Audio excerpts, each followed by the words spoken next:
Hello বন্ধুরা, কেমন আছেন?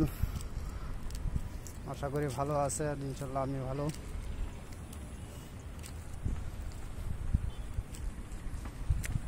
ভালো থাকেন।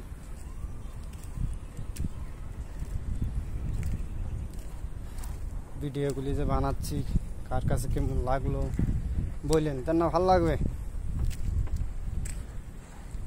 লাইক না করেন কোনো ব্যাপার না, একটু শেয়ার করে দিন, অন্য ভাইদের দেখার জন্য একটু সুবিধা করে দিন।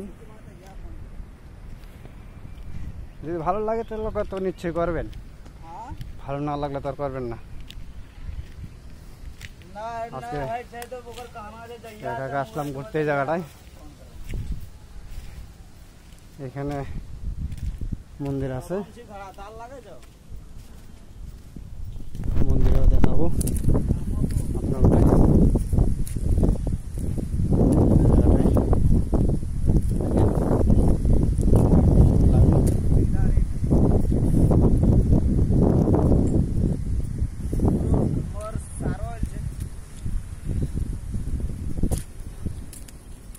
ঠিক আছে, আজকে ভালো থাকেন।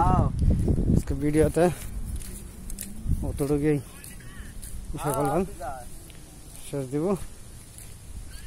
অন্য দিন অন্য ভিডিও আপনার দেখা সুযোগ করে দিব। ঠিক আছে,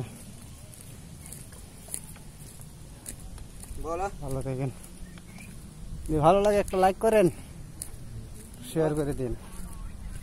কে কোথা থেকে দেখছেন কমেন্ট করে বললেন। ঠিক আছে, ভিডিওতে অতটুকু হলো।